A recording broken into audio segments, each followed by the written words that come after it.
Fondation Jean Jaurès. Penser pour agir. Bonjour, on est ici aujourd'hui pour parler du livre de Bastien Cabot, La gauche et l'émigration, une histoire de l'internationalisme 19e, 21e siècle. Vous avez l'image derrière, mais aussi les livres ici, qui est paru au PUF en 2024. Bastien Cabot est professeur agrégé et docteur en histoire de l'UHSS depuis 2022. Ses recherches actuelles portent sur l'histoire sociale des sociétés industrielles occidentales, mais en fait, dans ses premiers travaux, il s'est particulièrement intéressé au rapport entre mouvement ouvrier et immigration. Donc, l'ouvrage que nous évoquons aujourd'hui, paru en 2004, découle de cet intérêt initial. Et à travers ces pages, l'auteur explore avec finesse les relations entre l'internationalisme des gauches et la question migratoire au 19e et jusqu'au 21e siècle. Donc, je commencerai avec une question assez large sur les internationales, la première et la deuxième, pour vous demander en fait si elles ont joué un rôle concret dans la gestion des flux migratoires, ou si au moins ils ont participé à l'élaboration des principes directeurs pour orienter les positions des mouvements de gauche face à la question migratoire. Et si vous me répondez oui, je vous demanderai aussi en quoi a consisté ces rôles. Très bien. Merci beaucoup Elisa pour cette première question et cette présentation. Alors, la période d'existence de la première et de la deuxième internationale, c'est un bon demi-siècle, voire plus, qui va de 1864 à, alors ça dépend de la date de fin que l'on choisit pour la deuxième internationale, si c'est 1914 ou 1923. Enfin, quoi qu'il en soit, c'est une période qui est extrêmement importante. C'est une période que certaines historiennes, comme Susan Bailey, ont considérée comme une première mondialisation. Et donc, de fait, ces organisations sont à la fois l'émanation de cette première mondialisation, elles s'inscrivent dans ce contexte congressiste, international, de mise en relation des quatre parties du monde, et en même temps, elles naissent dans un contexte où les flux migratoires connaissent une croissance absolument inédite dans l'histoire humaine. Alors, évidemment, c'est un phénomène qui s'accentue tout particulièrement dans les dernières décennies du 19e siècle. Et pour donner un petit ordre d'idée, entre 1890 et la fin des années, le milieu des années 1910, on a environ 20 à 25 millions d'Européens qui quittent le continent pour aller principalement sur le continent américain, septentrional comme méridional. Les principaux pays d'émigration étant bien sûr les États-Unis, l'Argentine, dans une moindre mesure le Canada et le Brésil. Donc ce sont des réalités migratoires qui sont absolument colossales et qui ne concernent d'ailleurs pas que l'espace atlantique. Ils concernent aussi l'espace pacifique qui est lui aussi concerné par des migrations humaines de travail, d'ailleurs d'ampleur. Et les États-Unis accueillent par exemple au cours de cette deuxième moitié du 19e siècle près de 3 millions de travailleurs asiatiques. Donc c'est un petit peu pour poser le contexte dans lequel ces internationales vont essayer d'intervenir sur les migrations. Alors d'autre part, ce qui est important de prendre en compte, c'est la nature de ce travail immigré transpacifique ou transocéanique, on va dire. C'est-à-dire que ce travail-là, il est soit libre, c'est-à-dire ni encadré par les États, ni encadré par des agences de recrutement, soit il est semi-contraint. C'est-à-dire encadré, là, pour le coup, par des agences de recrutement transnationales, avec, dès les années 1870-1880, des travailleurs engagés sous contrat à durée déterminée, avec des agences d'employeurs qui déterminent le montant des salaires, la durée horaire des journées de travail, ou évidemment la durée de l'emploi. Et donc, nécessairement, cette relative liberté qui est accordée aux travailleurs, au travail immigré, eh bien c'est quelque chose dont les employeurs des pays d'immigration vont essayer de tirer profit. en tirant profit, en recrutant ponctuellement des travailleurs pour satisfaire les aléas de la conjoncture économique. Si on a une période de croissance, on a besoin de mains, donc on en importe. C'est un phénomène tout à fait traditionnel. Ça peut être aussi une façon de compenser les départs des main-d'œuvre nationales. Je rappelle qu'en France, dès 1900, il y a quand même un phénomène de turnover de la main-d'œuvre nationale qui refuse les emplois les plus pénibles. Et dans ce cas-là, il faut aller chercher des bras. Et on va aller chercher, par exemple en France, chez les Kabyles, par exemple, ou chez les Italiens, chez les Grecs. Bon. Et plus ponctuellement encore, il y a la fameuse pratique de l'importation de travailleurs étrangers pour briser les grèves. Lorsqu'on veut contourner la résistance de la main-d'œuvre nationale, syndiquée, organisée, on fait appel à une main-d'œuvre étrangère qui, elle, pour le coup, n'est ni organisée ni syndiquée et donc n'a pas les mêmes droits que la main-d'œuvre nationale. Donc c'est dans tout ce contexte que les premières et deuxièmes internationales vont essayer d'intervenir sur les flux migratoires avec l'idée que pour éviter ces sous-concurrences salariales, syndicales, entre nationaux et étrangers, il faut précisément parvenir à mettre en relation les bassins d'émigration, les bassins de départ de la main-d'œuvre, avec les bassins d'immigration. Donc ça, c'est quelque chose qui va voir le jour dès les années 1860, par exemple en Europe de l'Ouest, où lorsque notamment les tailleurs britanniques font grève en 1866, pour empêcher le recrutement de briseurs de grève, anglais comme étrangers, eh bien, les Amalgamated Tailors, donc le principal syndicat britannique de tailleurs, se mettent en relation par le biais de l'AIT avec les syndicats frères, ou les syndicats sœurs d'ailleurs, d'Allemagne, de Belgique et de France, en disant à ces syndicats, prévenez vos adhérents que, à telle date, en 1866, il ne faut pas émigrer parce que sinon vous allez en fait nuire à la lutte des tailleurs britanniques. Et il se trouve que cette démarche qui est effectuée par Matthew Lawrence, qui est d'ailleurs un membre important de l'AIT, elle est fructueuse en 1866. Et que dans les années qui suivent, les congrès de l'AIT, donc qui ont lieu à Genève ou à Lausanne, élaborent des pistes de réflexion sur cette façon d'opérer en fait un contrôle transnational, syndical, par en bas des migrations, reposant donc, comme je l'ai dit, sur la mise en relation des bassins d'émigration avec les bassins d'immigration. Donc ça va être en fait une première grosse contribution du syndicalisme international, de l'AIT et de la Seconde Internationale, à la régulation finalement socialiste ou ouvrière des flux migratoires. Problème, pour revenir à la question de est-ce que l'AIT et la Seconde Internationale ont eu un rôle effectif dans le contrôle migratoire, le problème c'est que l'AIT comme la Seconde Internationale ont des moyens qui sont relativement dérisoires par rapport à l'ampleur des flux, ces dizaines de millions de travailleurs migrants dont je parlais au tout début. Et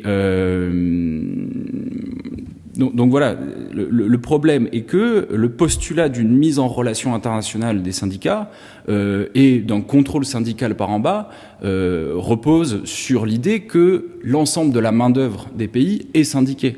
Ce qui, quand on prend le cas des pays anglo-saxons, ça marche à peu près, on est sur des taux de syndicalisation à 40, 50, voire plus %.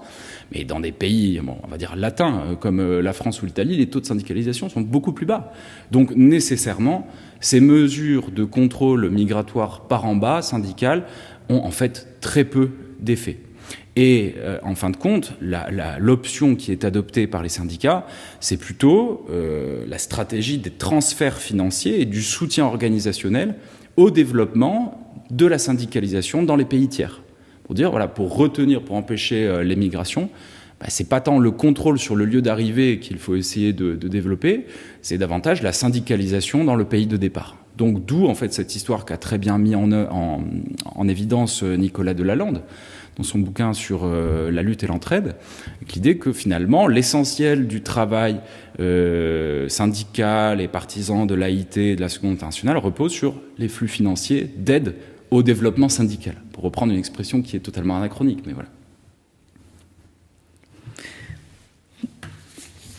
Très bien. Et donc, vous avez parlé d'un grand nombre des migrants et bien entendu, même si peut-être à moindre mesure, des migrants arrivent aussi en Russie et en URSS. On sait aussi que la troisième internationale naît à Moscou.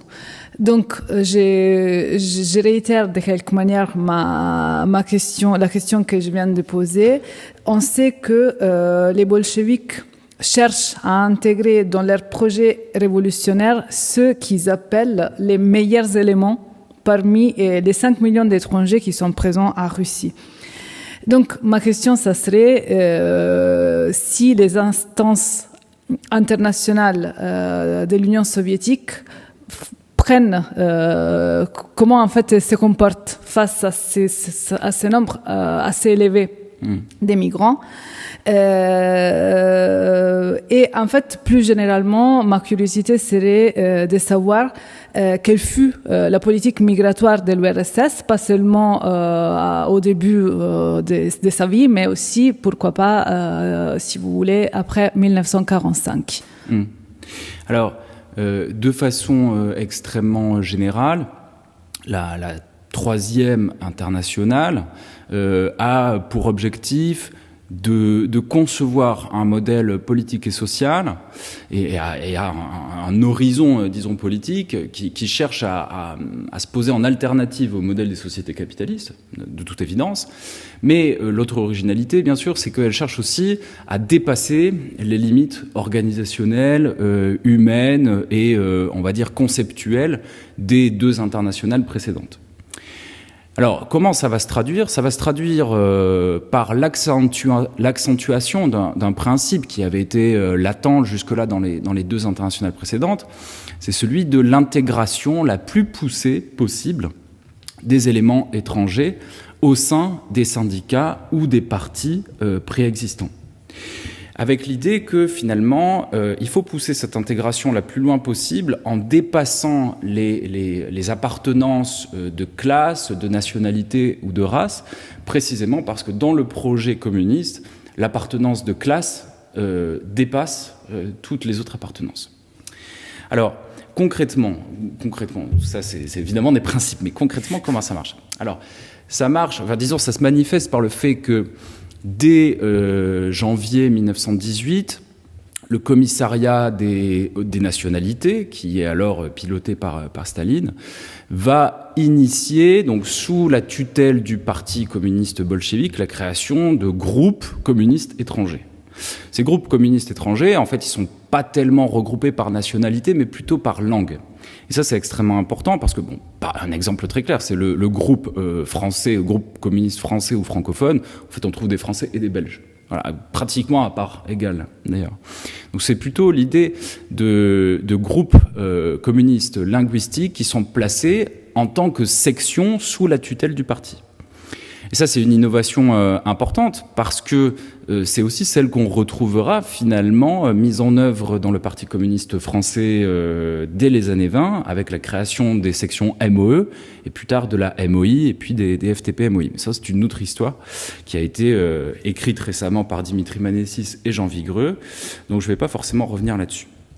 Ce qui est important, voilà, c'est que l'internationale communiste, l'internationale syndicale rouge et le secours ouvrier international créent un modèle nouveau qui mise sur la création de ces groupes linguistiques comme facteur d'intégration des étrangers dans les sociétés d'immigration.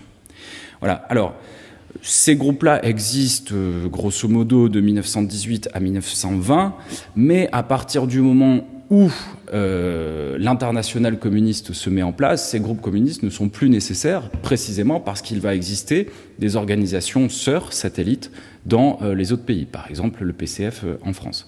Donc finalement, ces groupes de propagande qui existaient en Russie ne sont plus stratégiquement nécessaires. D'autre part, les années 1918-1920 marquent aussi un tournant, parce que, au départ, l'URSS avait, reproduisant en cela, d'une certaine manière, le geste cosmopolitique de la Révolution française, avait accordé l'asile à toutes les personnes persécutées pour des raisons politiques ou religieuses dans leur pays, et avait donc ouvert ses portes en fait à toutes les personnes qui se réclamaient potentiellement de l'idéal communiste et venaient en fait aider à bâtir cette société communiste. Seulement après la guerre civile, le contexte économique extrêmement difficile, et qui d'ailleurs suscite la mise en place de la NEP en Russie, incite le gouvernement soviétique à accroître son contrôle sur les populations en général, mais surtout sur les flux migratoires. Et donc ça se traduit par exemple par le fait que dès 1922-1924, le Conseil suprême de l'économie nationale devient le seul habilité non seulement à sélectionner les professions autorisées à immigrer, mais aussi à les répartir sur le territoire de la RSFSR et puis des républiques socialistes en fonction des besoins, évidemment des besoins de mise en valeur agricole ou industrielle. Et puis, plus globalement, en fait, les années 1926-1927, donc qui correspondent aussi à la transition du pouvoir entre Lénine et Staline, correspondent là à une fermeture globale de l'espace soviétique, aussi bien dans l'immigration que, bien entendu, dans l'émigration. Et là, ce qui est tout à fait paradoxal, d'une certaine manière, c'est que ce choix officieux de stopper, voire d'interdire l'émigration, se fait parallèlement, conjointement, aux décisions qui sont prises dans d'autres pays fascistes, comme l'Italie, qui, formellement du moins, sans pouvoir contrôler tous les passages, mais formellement interdit l'émigration. Alors, donc il y a une phase finalement de repli fort et de fermeture migratoire de l'URSS environ de 1927 au début des années 1950. Et dans les années 50, l'URSS réinvente une nouvelle politique migratoire, alors qui n'a pas les mêmes présupposés, cependant, parce qu'on n'est pas dans le même contexte, que la création de groupes communistes étrangers au tout début de la Révolution. Cette fois-ci, le contexte est différent. On est dans un contexte de décolonisation avec l'URSS qui aide certains pays en cours de décolonisation à acquérir leur indépendance. Et donc se met en place là ce qu'on a appelé en Russie le Comecon et qu'on appelle en Occident le KM, c'est-à-dire le Conseil d'assistance économique mutuelle. L'idée du Conseil d'assistance économique mutuelle, c'est d'encourager la formation de la future intelligentsia des pays en cours de décolonisation dans les espaces socialistes, donc Russie, mais aussi RDA, Hongrie, Tchécoslovaquie, Bulgarie, pour ensuite les renvoyer finalement dans leur pays d'origine et ainsi en fait avoir des élites transnationales socialistes mises en place dans tout ce qu'on va appeler le bloc de l'Est, ou le deuxième monde socialiste. Donc ces programmes d'échange, ils vont d'abord fonctionner essentiellement pour la formation des étudiants, pour la formation des futures élites académiques. Et par exemple, à la fin des années 80, 30% du corps des professeurs d'université, c'est pas le statut, mais du monde académique, disons, vietnamien, a été formé dans le monde socialiste. C'est quand même colossal. Ça concerne d'abord donc la formation des étudiants, du monde académique, des ingénieurs et puis surtout de l'administration. L'Angola, le Mozambique ont des besoins absolument criants en personnel administratif à la sortie des décolonisations. Et c'est grâce aux Vietnamiens qui ont été formés en URSS que les élites administratives de la partie méridionale de l'Afrique et des pays socialistes sont formées. Donc voilà, ça concerne d'abord cette formation très qualifiée. Mais au fur et à mesure, à partir du milieu des années 1960, il y a aussi des échanges de travailleurs. C'est-à-dire que là aussi, ça part du même principe d'assistance économique mutuelle, où les pays en cours de décolonisation envoient des contingents de 100, 150, puis 2000, 3000, etc., travailleurs sous contrat à durée déterminée, avec un salaire, une durée horaire, etc., déterminée. Et en fait, ce qui est exactement la même chose que ce que l'on voit au même moment dans le monde occidental, puisque les contrats que signe par exemple la France avec le Portugal, la Yougoslavie, l'Algérie, sont de la même nature, d'une certaine manière. Mais c'est l'objectif qui est différent. Dans le monde occidental, ces contrats sont signés essentiellement pour extraire la plus-value d'une main-d'œuvre moins coûteuse. Dans le monde socialiste, l'idée c'est que l'on forme des travailleurs industriels et agricoles aux techniques avancées, à l'agronomie, à l'ingénierie, et qu'ensuite on les renvoie dans leur pays pour bâtir leur propre industrie. Alors, ce principe, il fonctionne, disons, pendant une décennie, voire 15 ans. Mais à partir des années 80, en fait, toutes les études qui ont porté sur ces échanges de travail, alors qui impliquaient par exemple 3 mois de formation en école technique, puis 3 mois de travail en usine, en fait, on voit que finalement, ces travailleurs étrangers des pays décolonisés sont surtout là pour remplir les trous de la demande économique des pays socialistes. Et voilà, il y a des statistiques assez parlantes, comme par exemple, en Bulgarie, 60% de la main-d'œuvre cubaine qui est employée dans ces contrats d'échange de travailleurs est en fait essentiellement envoyée vers le secteur de la construction et du bâtiment, qui requiert en fait très très peu de compétences. Même chose en Hongrie et en Tchécoslovaquie, où les travailleurs vietnamiens sont surtout en fait des travailleuses qui sont occupées dans le secteur dans le secteur du textile et qui occupent les postes les moins qualifiés. Donc on en vient finalement dans ces années 80, qui correspondent d'ailleurs à une crise économique assez générale des pays socialistes, qui amorce d'une certaine manière l'effondrement du bloc socialiste. On en vient à imiter les logiques d'extraction de plus-value que l'on retrouve dans le monde occidental. Donc finalement, et ce qui est intéressant par ailleurs, je terminerai là-dessus, c'est que à partir des années 90, c'est-à-dire lorsque le bloc socialiste s'effondre, qu'est-ce qui prend le relais de cette assistance économique mutuelle ? C'est le développementalisme, c'est l'aide au développement, et c'est par exemple l'OCDE qui va investir dans l'ex-Yougoslavie, ce que montre très bien Juliette Ronsin dans sa thèse sur les travailleurs yougoslaves immigrés à Belfort et Montbéliard. C'est que autrefois, le gouvernement yougoslave demandait à ses travailleurs de réserver une partie de leur salaire pour l'investir dans des banques nationales yougoslaves, qu'à partir du moment où la Yougoslavie s'effondre, en fait, c'est l'OCDE qui reprend quelque part le relais de cette aide au développement. Donc c'est finalement le bilan migratoire du monde socialiste est assez ambivalent. Et il a été plutôt effectif pour des pays extérieurs à ce monde socialiste, le Vietnam, la France avec la MOI, que pour le monde socialiste lui-même. Très intéressant tout ça. On a parlé jusque-là des migrants économiques, mais en fait, il y a aussi les réfugiés politiques. Et il existe une distinction entre migrants économiques et réfugiés politiques qui semble émerger en fait de la seconde révolution industrielle. Et même s'il y a cette distinction, souvent on voit que dans les différents pays, l'octroi du statut de réfugié semble étroitement lié à l'attitude générale que ces pays ont envers les migrants en général. Et donc en fait, cela ça se voit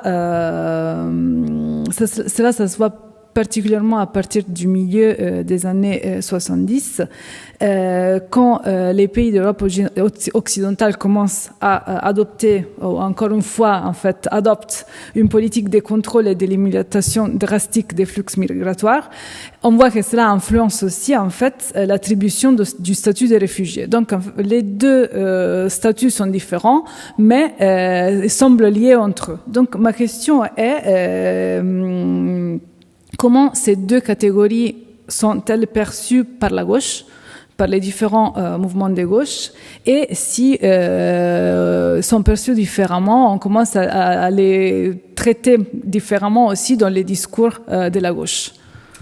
Très bien. Alors, sur l'histoire de la distinction migrants économiques et réfugiés politiques, il y a une bibliographie qui existe déjà, Delphine Diaz autour de la loi de 1832, par exemple en France, sur l'accueil des réfugiés, ou Karen Akoka sur une étude sur l'OFPRA, qui a étudié justement la façon dont institutionnellement était définie et appliquée cette distinction entre réfugiés politiques, donc légitimes, et migrants économiques, qui devient pour le coup illégitime en période de fermeture.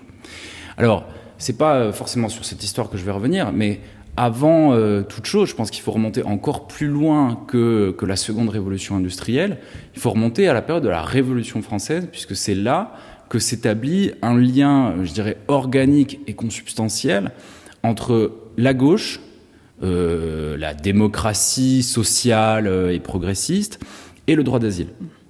Parce que disons que le texte de référence, et qui est tout à fait paradoxal puisqu'il n'a jamais été appliqué, c'est la Constitution de 1793 et l'article 120, selon lequel le peuple français accorde l'asile à tous ceux qui fuient pour la cause de la liberté et refusent l'asile aux tyrans. Et cet idéal de 1793, il va rester, disons, une source d'inspiration majeure pour la gauche, y compris au 19e et au 20e siècle. 21e, on en discutera peut-être un peu plus tard, mais voilà. Alors, donc, il y a ce rapport consubstantiel, il s'appuie sur la force de l'idée cosmopolitique. L'idée qu'il peut exister une communauté mondiale, une communauté politique mondiale liée par la volonté de défendre la démocratie et la liberté. Ce qui est intéressant, c'est que cette idée-là, elle devient incorporée par les démocrates dans la première moitié du XIXe siècle, dans la mesure où l'essentiel des démocrates, après la chute de l'Empire napoléonien, après les révolutions de 1830, après les révolutions de 1848, ces démocrates deviennent eux-mêmes des exilés, donc en quête, et deviennent finalement donc des exilés en quête d'asile et deviennent des réfugiés. Donc là, il y a une sorte d'équivalence qui est faite entre l'aspiration au cosmopolitisme et l'expérience vécue, incorporée de l'exil. Alors, ce qui fait que, donc voilà, il existe un lien très très fort. Et finalement, ce qui est intéressant aussi dans ce milieu du 19e siècle, c'est que jusque-là, les idées démocratiques, républicaines et sociales étaient surtout le fait des élites intellectuelles. Or, ces idées-là tendent à descendre vers le bas du corps social, et progressivement, en fait, les rangs des exilés sont de plus en plus composés d'artisans et d'ouvriers, et qui donc eux-mêmes, en devenant exilés, sont aussi des travailleurs en quête d'emploi. Donc du coup, exilés et migrants économiques, ces deux catégories finalement ne font pas tellement de sens pour, je sais pas, par exemple, tous les artisans allemands qui sont en exil en France et en Angleterre dans les années 1820, 1830, 1840. Donc, finalement, cette distinction n'existe que parce qu'elle advient dans le domaine de la loi et qu'il se met en place en Angleterre en 1826 et en France en 1832 des régimes juridiques spécifiques pour les réfugiés. Voilà un premier temps de la réponse. Alors, ce qui est intéressant aussi, c'est que à partir donc de la deuxième moitié du XIXe siècle, les flux migratoires deviennent de plus en plus colossaux, conséquents. On passe de quelques dizaines, centaines de milliers de migrants à des millions de migrants. Et donc, nécessairement, parmi ces millions de migrants, il devient beaucoup plus difficile de savoir qui fuit pour des raisons purement économiques, qui fuit pour des raisons politiques, etc. Et on assiste à la situation tout à fait paradoxale où, par exemple, dans des pays d'immigration où se sont réfugiés des exilés anarchistes ou communistes ou autres, ces organisations-là, composées d'anciens exilés, en viennent à prendre des positions contre l'immigration, précisément parce que on n'est plus capable, dans ce nombre-là, de reconnaître de potentiels camarades. On n'est plus capable de savoir qui migre pour des raisons à la fois économiques et politiques, ou qui migre seulement pour des raisons économiques, et donc est désintéressé de la cause.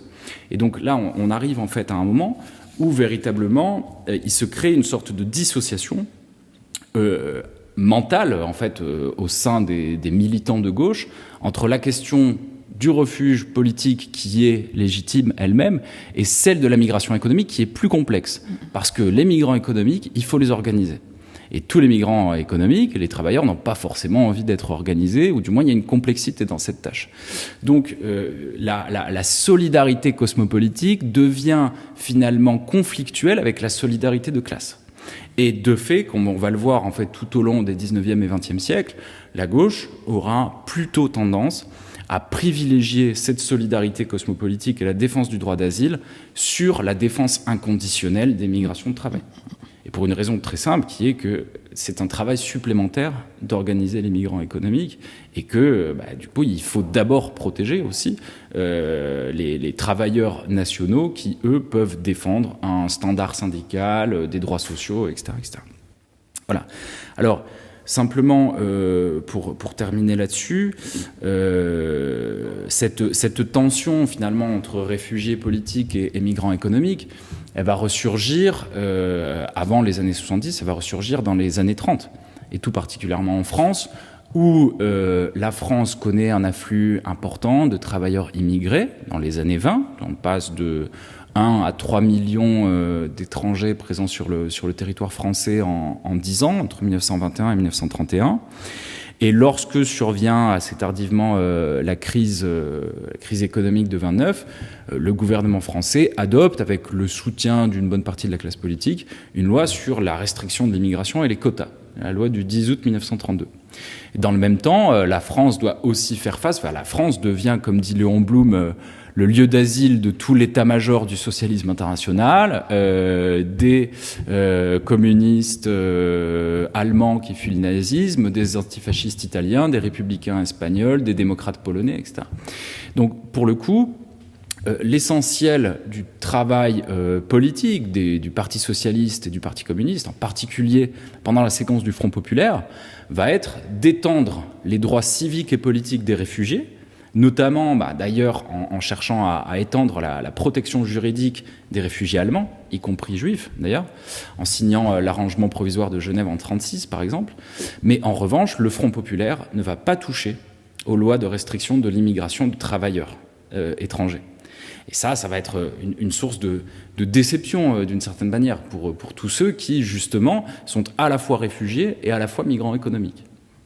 Voilà, donc finalement, cette distinction que l'on voit renaître dans les années 70, au moment où la quasi-totalité des pays occidentaux mettent un frein sévère et drastique à l'immigration de travail, on voit cette tension renaître, et on voit aussi le socialisme occidental comme le communisme occidental revoir sa hiérarchie, défendre d'abord le droit d'asile et ensuite finalement le droit des travailleurs étrangers. C'est pas autre chose que dit Rocard à la télévision en disant la France ne peut pas accueillir toute la misère du monde, elle doit rester ce qu'elle a toujours été, une terre d'asile avant tout.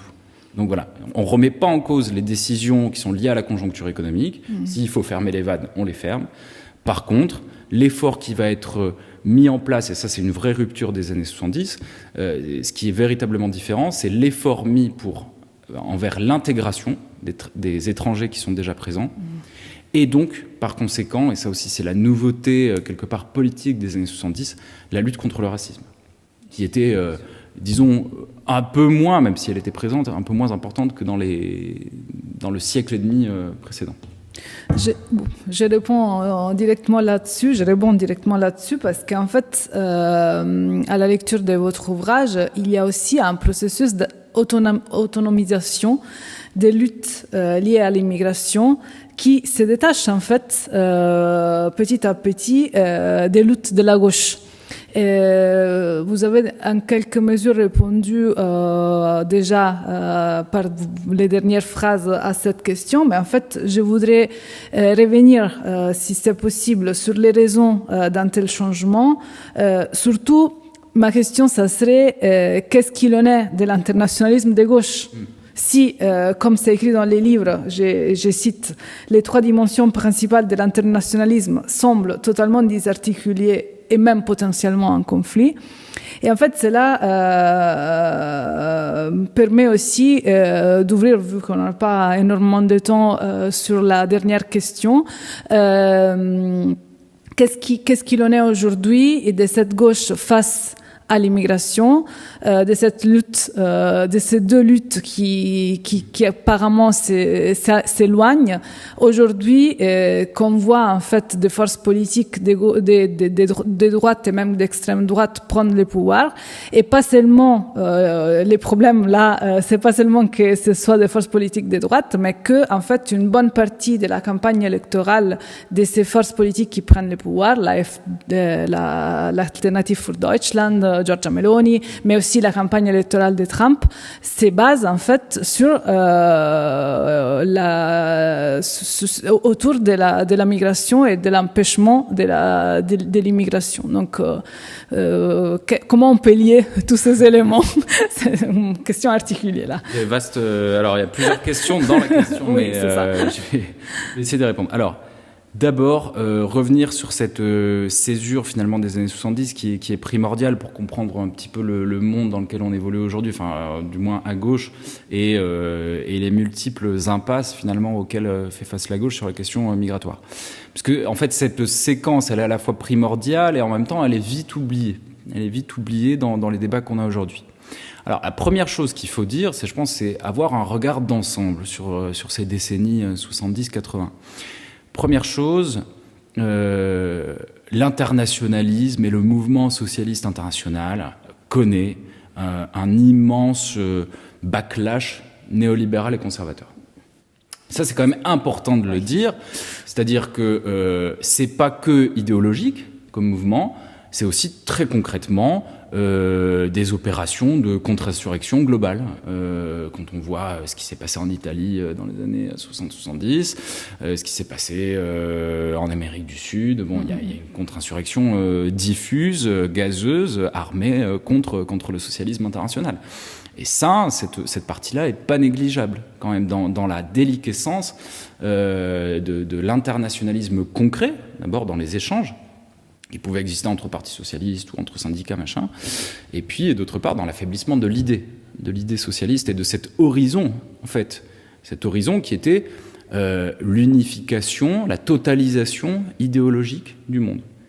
Alors, quand on le dit aujourd'hui, on se dit mais évidemment qu'on ne veut pas la totalisation idéologique du monde, même si elle est socialiste.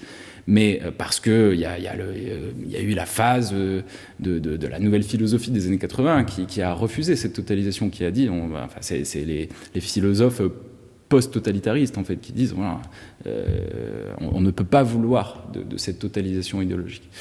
Donc cette idée-là a été affaiblie aussi au niveau conceptuel. Donc, ces deux éléments déjà qui permettent d'expliquer un petit peu la perte de vitesse de cet horizon socialiste global finalement. Qui fait qu'il devient moins désirable aussi. Et ça, c'est quelque chose d'assez curieux, finalement. Au moment même, d'ailleurs, où la mondialisation, dans sa vraie définition, c'est-à-dire la mondialisation des flux humains, financiers, la dérégulation des transferts, etc., devient une réalité. Et c'est ça qui est tout à fait paradoxal dans notre modernité, dans notre post-modernité, c'est que l'internationalisme disparaît au moment où advient véritablement la mondialisation. Et ça, c'est quelque chose aussi quand même à laquelle il faut réfléchir et se demander pourquoi, alors que les moyens technologiques de communication, de traduction, de transport, etc. sont beaucoup plus simples et beaucoup plus abordables qu'au XIXe siècle, eh ben, il n'y a pas la solidarité. Il y a 1/10 de la solidarité qui existait au XIXe siècle entre des travailleurs français et des travailleurs argentins, par exemple. Ça, c'est quand même assez mystérieux. Alors, le mystère est assez vite levé quand même, dans la mesure où sur la problématique plus précise de l'immigration, comme l'a bien montré Gérard Noiriel pour la France par exemple, l'immigration devient un problème public et médiatique.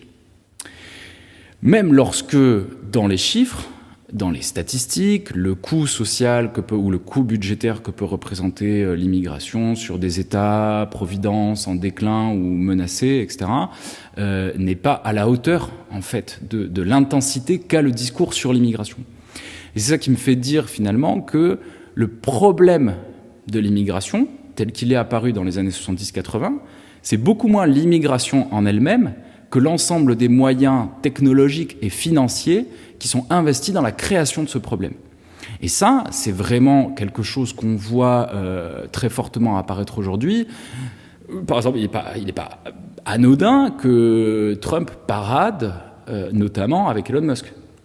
Parce que Twitter est le canal d'information de 50% des Américains qui s'informent sur cette plateforme au lieu d'avoir recours au journalisme traditionnel. Donc, quelque part, la naissance du problème de l'immigration, elle est aussi liée à l'entrée des sociétés, et surtout des sociétés industrielles ou post-industrielles, dans des sociétés de l'information et de la communication. Où, à mon avis, ce qui est en train de se passer, c'est ce que disait David Coulon dans Le Monde il y a quelques jours, qu'on est à l'heure de la post-vérité, du post-journalisme, et qu'on est aussi dans des sociétés où la production d'informations a remplacé la production matérielle avec ses interdépendances. Et que du coup, on est dans des oppositions qui sont plus des oppositions de classe, mais des oppositions de représentation, et qui deviennent du coup beaucoup plus difficiles à résoudre. Voilà. Et on oublie souvent, et c'est d'ailleurs un des reproches qu'on pourrait adresser, par exemple, à tous les débats de gauche sur le péril que ferait courir l'immigration sur les valeurs de l'universalisme républicain, de la laïcité, etc. En fait, ce débat-là a été imposé, d'une certaine manière, par les médias dans les années 80, mais on oublie que derrière, il y a des gens qui fabriquent, qui produisent concrètement de l'information. Et que, en fait, le conflit de classe, je dirais, a été remplacé par un conflit de production de données.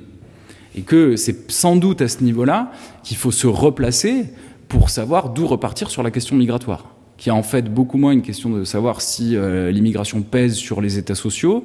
Donc c'est la voie qu'a adoptée, par exemple, le Danemark. En limitant drastiquement, à la gauche danoise, en limitant drastiquement l'immigration sur son territoire, y compris en réduisant le nombre de demandeurs d'asile et de réfugiés politiques, en disant, voilà, on réduit l'immigration pour stabiliser et garantir la pérennité de l'État-providence danois, et en engageant une vaste réforme du système de retraite, etc.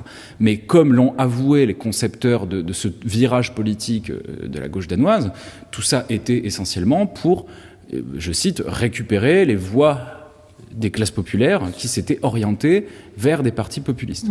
Mais je pense que si on raisonne comme ça, c'est-à-dire en se mettant quelque part à la remorque d'une opinion qui est fabriquée dans des médias bolloréens où, par exemple, Pierre-Édouard, j'ai oublié son nom, qui avait prévu de racheter Marianne, entre autres, tout ça, qui avait prévu un énorme Sterrin, voilà, qui avait prévu un énorme plan de rachat médiatique, avait aussi, et l'Humanité l'a montré il y a quelque temps, prévu un énorme programme d'investissement, le projet Périclès, d'investissement dans la formation des candidats du Rassemblement national, etc., etc. Donc on reste, avant d'être sur des débats culturels ou de représentation, on reste finalement sur quelque chose de très tactique, qui est un ensemble de moyens technologiques et financiers. Et il ne faudrait pas se méprendre, disons, sur la nature du débat. Voilà. Alors, ça, c'était un petit peu l'introduction d'une partie de la réponse. Mais non, pour faire simple, ensuite, je pense qu'une partie du débat à gauche aujourd'hui qui tourne sur intégration versus sécession, et qui, notamment en France, en fait, parce que bon, il y a le débat sur l'État social et le coût que ferait peser l'immigration sur l'État social, mais il y a aussi, en France particulièrement, la question de intégration versus non-compatibilité des immigrations postcoloniales avec les valeurs républicaines de la laïcité, etc.